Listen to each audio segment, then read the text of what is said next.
Indonesia sejauh ini punya 7 orang presiden. Di antara 7 presiden Indonesia, Soeharto adalah presiden yang menjabat paling lama, yaitu 32 tahun. Masa jabatan Soeharto melebihi sepertiga dari usia negara Republik Indonesia dan menjadikan dirinya sebagai salah satu pemimpin negara non-monarki dengan masa jabatan paling lama di dunia. 32 tahun itu memang termasuk waktu yang lama untuk masa jabatan seorang pemimpin negara. Saat ini saja, wacana perpanjangan masa jabatan presiden menjadi 3 periode menimbulkan polemik dan penolakan yang luar biasa dari masyarakat. Lalu bagaimana dengan Soeharto? Kenapa dulu ia dapat menjabat sangat lama? Dan bagaimana sistem pemilu dan pemilihan presiden pada masa Orde Baru?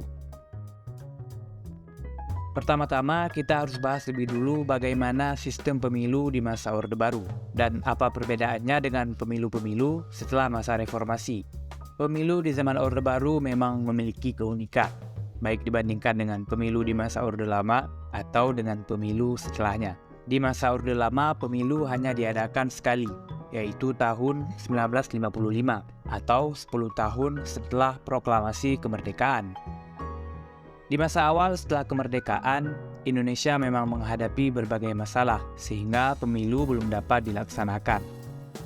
Pemilu pertama tahun 1955 mendapatkan penilaian yang cukup positif dalam sejarah pemilu di Indonesia. Meskipun itu adalah pemilu pertama, tapi menunjukkan angka partisipasi yang lumayan tinggi serta penyelenggaraan yang dinilai jujur. Dalam pemilu ini, 4 partai yang berhasil meraih suara terbanyak adalah PNI, Masyumi, NU, dan PKI. Hanya saja dimulai dari tahun 1959, Soekarno menghapus sistem demokrasi liberal dan menggantinya menjadi demokrasi terpimpin. Kebijakan ini sekaligus membatasi dinamika politik di Indonesia. Soekarno lalu ditetapkan menjadi presiden seumur hidup, dan tidak ada lagi pemilu yang terselenggara sampai Soekarno lengser dari jabatannya. Setelah carut-marut politik dan ekonomi yang terjadi di tahun 1965, Soeharto berhasil merebut kekuasaan dan menyingkirkan lawan-lawan politiknya. Pemilu pertama pada masa Soeharto baru diadakan di tahun 1971. Pada pemilu ini, pemilihan hanya diikuti oleh 10 partai politik, di mana Partai Golkar berhasil menjadi pemenang dengan perolehan suara yang cukup mencengangkan, yaitu 63%. Karena saat itu presiden dipilih oleh MPR dan suara di MPR dikuasai oleh Golkar, maka otomatis Soeharto dilantik lagi menjadi presiden Indonesia. Soeharto sendiri adalah orang berpengaruh di tubuh Golkar yang menjabat sebagai Dewan Pembina Golkar. Jika sebelumnya Soeharto naik kekuasaan melalui kudeta merangkak dan memanfaatkan kekacauan politik yang ada, maka setelah pemilu 1971, Soeharto menjadikan Partai Golkar sebagai kendaraannya untuk terus berkuasa.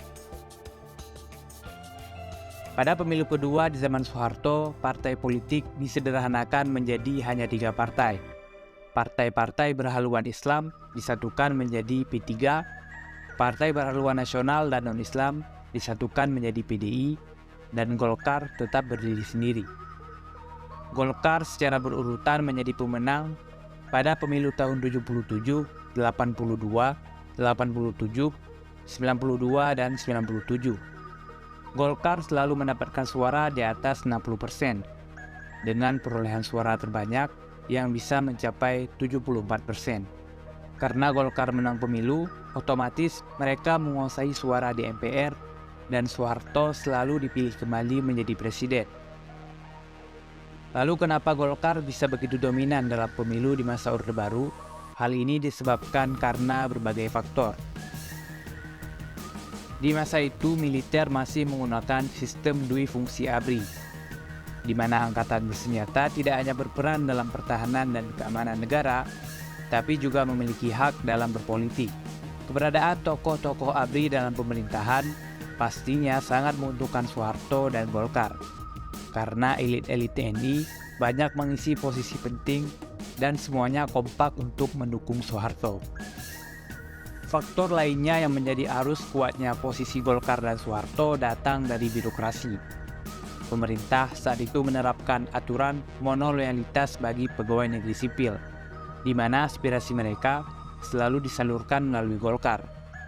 Peraturan monoloyalitas PNS ini mendorong para PNS dan keluarganya untuk selalu mendukung Golkar dan memperkuat posisi mereka dalam pemilu.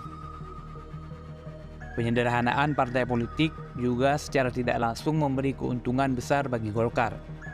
Terjadinya perselisihan internal dalam P3 dan PDI membuat kader-kadernya lari ke dalam Golkar. Selain arus suara dari kalangan ABRI dan PNS, penyelenggaraan pemilu di masa Orde Baru memang sangat berpihak kepada Golkar. Contohnya, berbeda dengan dua saingannya, Golkar saat itu tidak dianggap sebagai partai, melainkan wadah bagi golongan di luar partai politik. Partai politik sendiri dilarang mendirikan cabangnya di tingkat desa, tetapi peraturan ini tidak berlaku bagi Golkar karena tidak dianggap sebagai partai. Golkar juga mendapat kemudahan dalam melakukan kampanye. Banyak kader-kader Golkar yang menduduki posisi penting dan menggunakan wewenangnya untuk keuntungan Golkar. Apalagi pada masa itu pemilu diselenggarakan oleh LPU atau Lembaga Penyelenggaraan Pemilu. Berbeda dengan KPU yang dibentuk pada masa reformasi dan bersifat lebih independen, lembaga penyelenggara pemilu di masa Orde Baru adalah perpanjangan tangan langsung dari pemerintah dan lebih dapat untuk diintervensi. Belum lagi ada kesan diskriminasi dari pemerintah terhadap daerah-daerah di mana Golkar kalah atau perolehan suaranya lebih sedikit seperti yang terjadi di Aceh. Di luar pemilu dan dominasi Partai Golkar, langgengnya kekuasaan Soeharto juga dipengaruhi oleh sebab-sebab yang lain. Di awal kekuasaan Orde Baru, Soeharto berhasil memanfaatkan kekacauan politik dan ekonomi yang terjadi di Indonesia. Soeharto berhasil mewujudkan berbagai tuntunan masyarakat untuk membubarkan PKI dan gerakan-gerakan kiri, memperbaiki ekonomi dan menghentikan inflasi yang terlalu tinggi, dan menurunkan harga-harga barang. Aspirasi ini menjadi jalan pembuka bagi kekuasaan Soeharto. Soeharto juga membawa rencana pembangunan negara ke arah yang lebih jelas, membuka investasi asing yang berhasil memperbaiki ekonomi Indonesia dibandingkan masa-masa terakhir kekuasaan Orde Lama. Kepemimpinan keras Soeharto juga berhasil meredam polarisasi dan perpecahan antar ideologi, seperti yang terjadi pada masa Orde Lama. Situasi yang cenderung tanpa gejolak membuat kinerja pemerintah menjadi lebih stabil. Faktor lain yang membuat kekuasaan Soeharto terus bertahan adalah pemungkaman para aktivis politik dan gerakan-gerakan mahasiswa. Ditambah lagi dengan pemberedelan pers yang membuat suara-suara anti Soeharto berhasil disenyapkan secara paksa.